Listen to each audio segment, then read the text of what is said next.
What is science? Unraveling the mysteries of truth. Science is everything I see around the world. I mean, everything and anything that I see around the world. Even the camera that I'm speaking to, yourself, myself, everything has science in it. Science is basically discovering everything it is there is in the world. It is beyond any superstition. It's basically understanding oneself and the world out around you. Science is the discovery of information. The science shapes the society, shapes international relations, does a lot of things that are important. General science for me is not bookish knowledge, it is exploring new things and it is more of fun. Science is about curiosity, testing and experiment.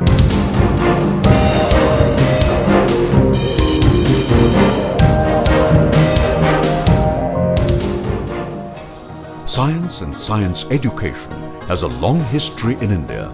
The world's first and oldest recognized international university was founded in India as early as the 5th century in Nalanda, Bihar. It is also to our credit that over the past 100 years, there have been 4 Nobel laureates in science from India. They are C.V. Raman for physics in the year 1930, Hargobind Khorana for medicine and physiology in the year 1968, Subramanian Chandrasekhar for physics in the year 1983, Venkatraman Ramakrishnan for chemistry in the year 2009.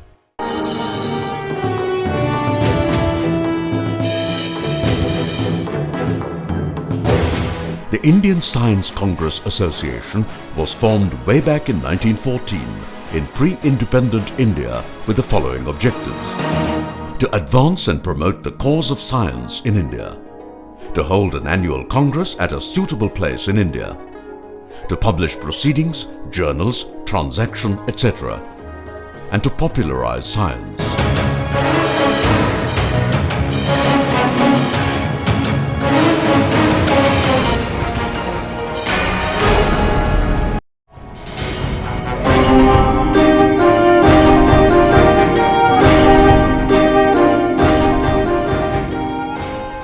The Indian Science Congress is an annual event conducted during the first week of January every year and has been held since 1914, the year of its inception. Honorable Dr. Manmohan Singh, Prime Minister of India, inaugurated the 98th Indian Science Congress on 3rd January 2011. I am very happy that every new year begins with an opportunity for me to meet some of our most distinguished scientists. The time has come for India to produce the Ramans and the Ramanujans of the 21st century.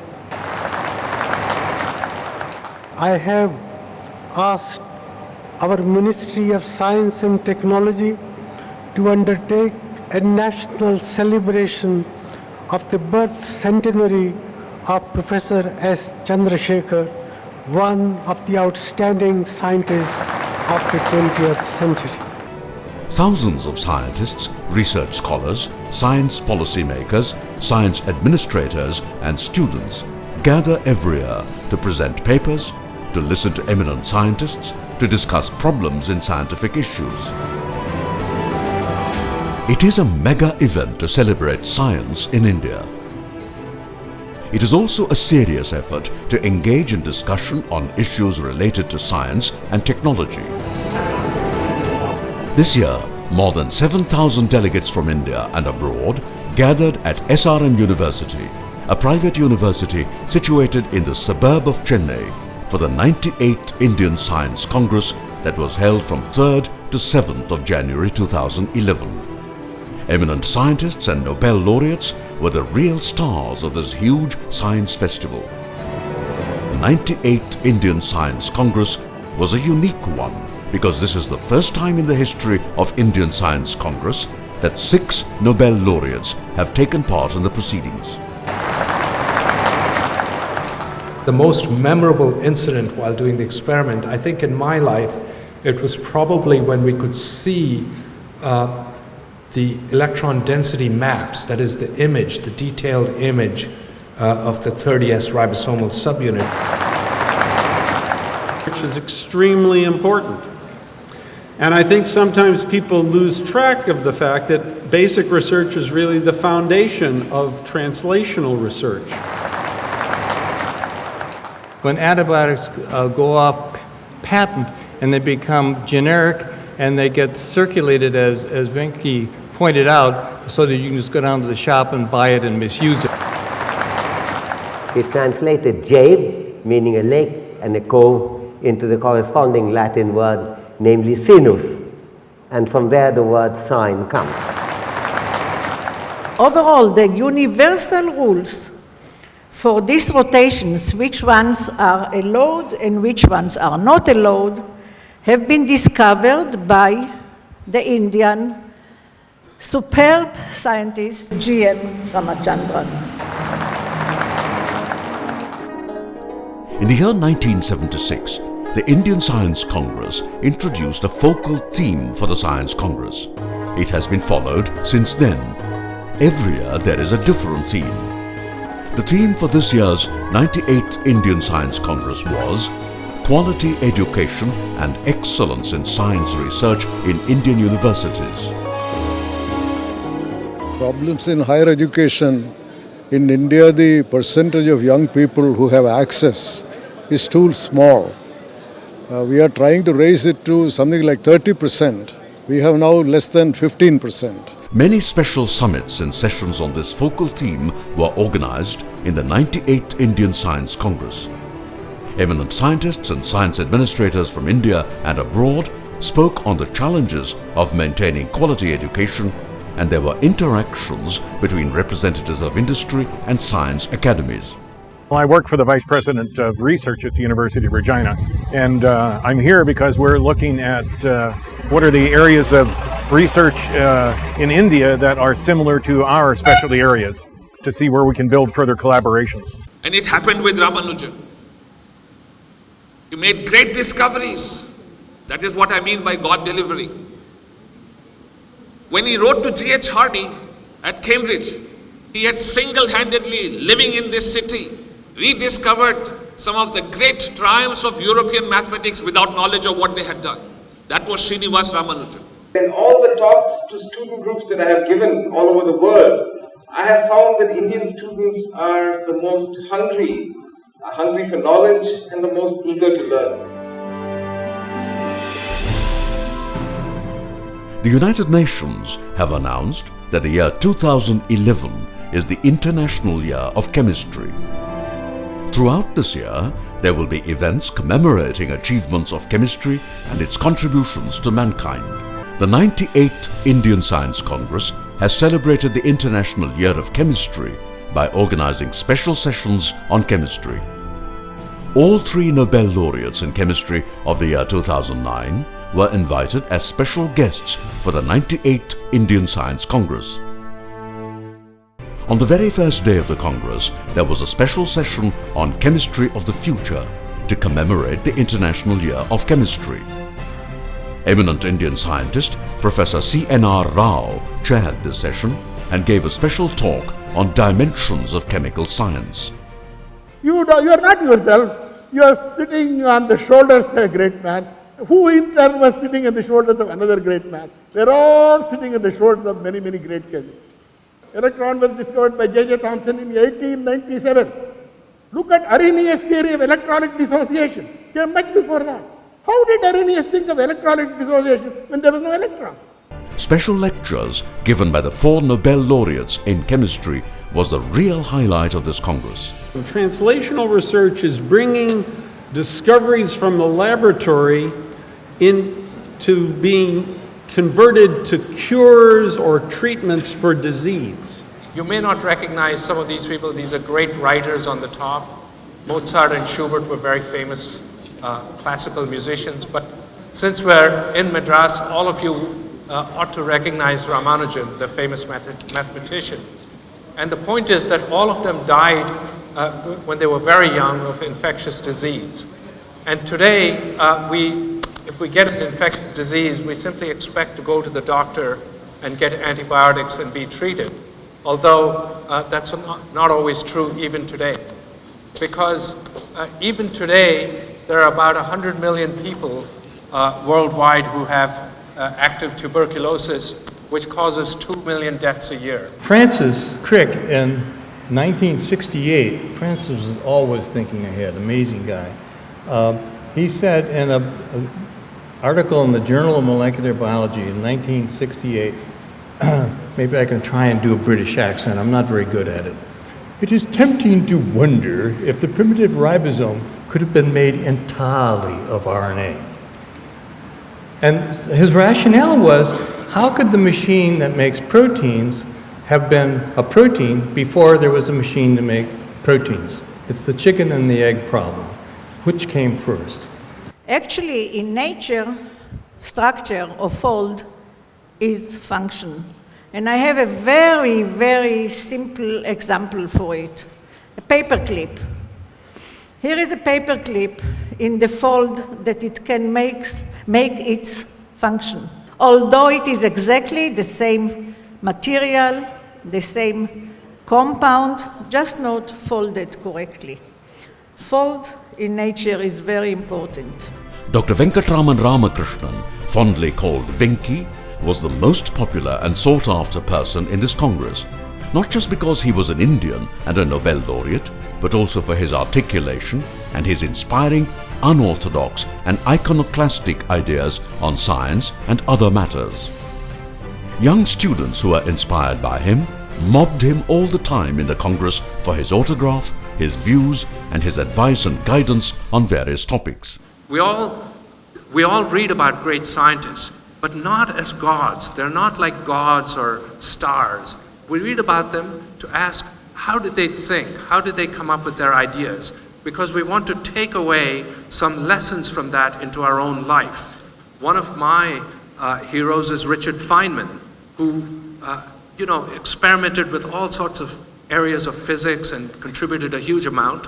But it doesn't mean that I'm going to worship Feynman. It simply means that I want to be like Feynman. I don't want to be like Feynman. I want to be me. But, I want to take away some feel for what it was like to be a great scientist.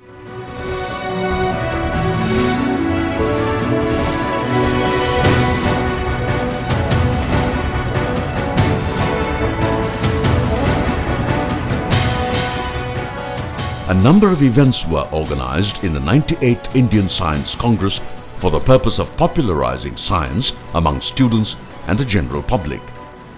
Pride of India, the science exhibition that highlighted achievements of science and technology in India, was one such event. This was an instant hit with school children, college students and the general public. Thousands of students and the general public visited this exhibition every day.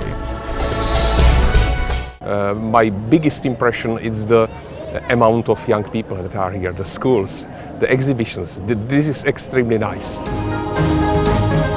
The Children's Science Congress was yet another event for the same purpose.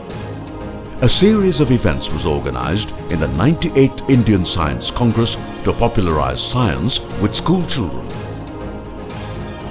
Young school students from all over India who had done independent science projects were invited as special delegates for this Congress. Their projects were displayed for other delegates and the general public.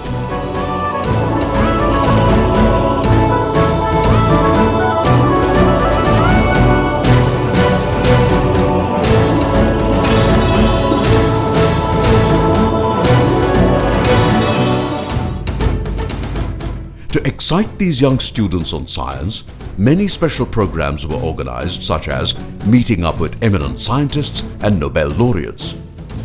Nobel laureates Dr. Venkatraman Ramakrishnan and Dr. Thomas Stites specially spoke to children and answered their enthusiastic questions.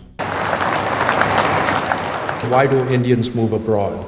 Well, historically, there were not very many opportunities to do really frontline research in India. This is because there were too few institutions that had appropriate facilities, funding was low, and it was very, very hard to compete. And so you have to admire Indian scientists, who stayed in India during that period and went on to do internationally recognized work, like Professor C.N.R. Rao, who really had to struggle to produce high-level work.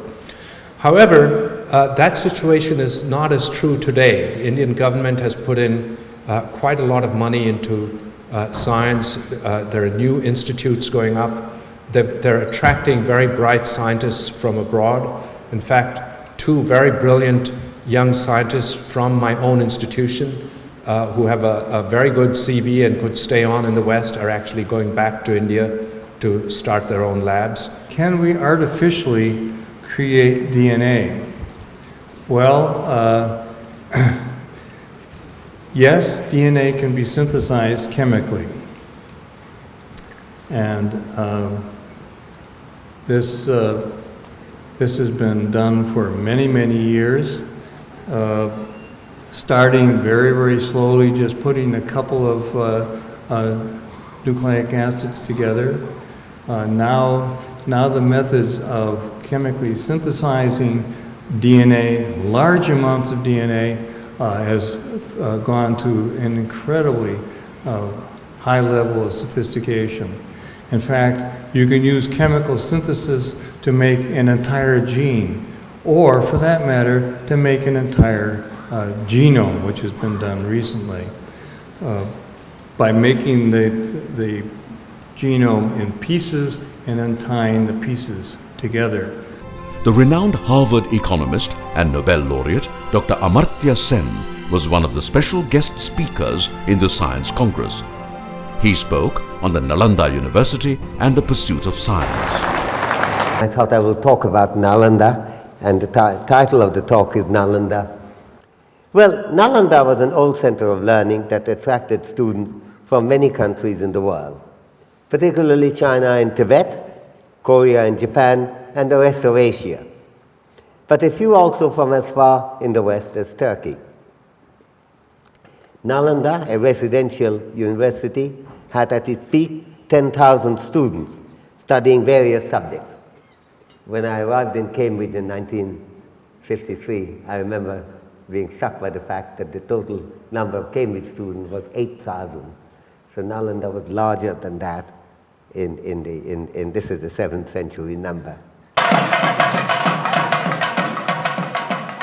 Is art more powerful than science? It seems so, even in a science congress. There was a huge turnout and tumultuous response for both the cultural programs that were organized on the first and fourth day of the Science Congress. On the first day, a classical Bharatanatyam program by Dr. Padma Subramaniam and her troupe was organized. On the fourth day, a variety program involving various folk artists from Tamil Nadu was organized. Apart from talks and lectures from eminent scientists and Nobel laureates, there were hundreds of sessions on various topics organized in more than 10 venues every day. Eminent scientists, young scientists, research scholars, corporate leaders and policymakers spoke in these sessions on issues like the medical sciences, health issues, science policy, climate change, international cooperation, the space program, nanotechnology, agriculture and biotechnology.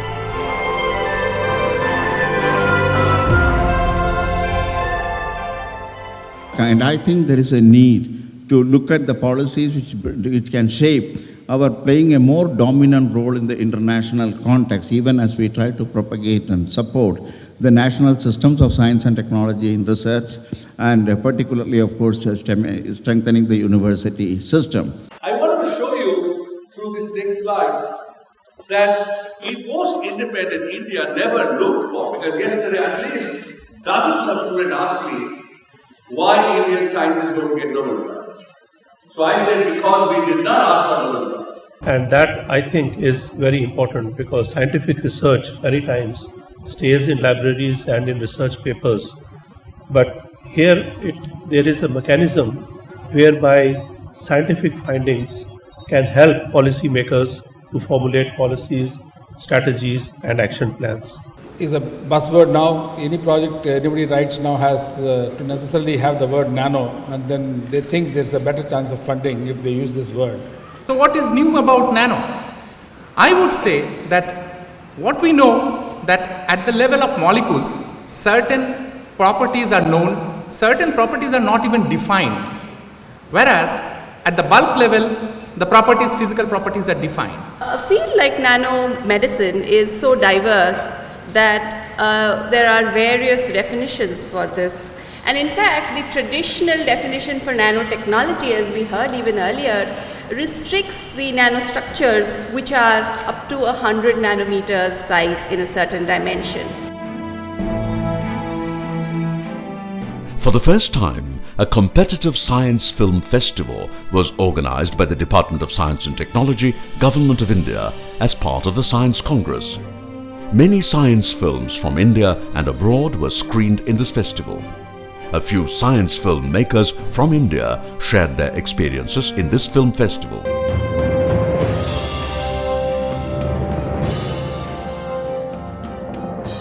I heartily welcome you all to this final session of the Rashtriya Vigyan Chalchitra Mela. It's very nice to receive awards and also give away awards once in a while about making films or about science itself. I think cinema is the most scientific art that man has invented. As the 98th Indian Science Congress came to a close, the mood for the celebration of a forthcoming mega event in science is already set, as the Indian Science Congress is going to celebrate its centenary in the year 2012-2013. Prime Minister Dr. Manmohan Singh has begun the celebration of this mega event in his inaugural address by stating that year 2012-2013 is going to be Year of Science in India. The year 2012-13 will be the centenary year of the Indian Science Congress. I would like the Ministry of Science and Technology, in collaboration with the Indian Science Congress, to designate 2012-13 as the year of science in India.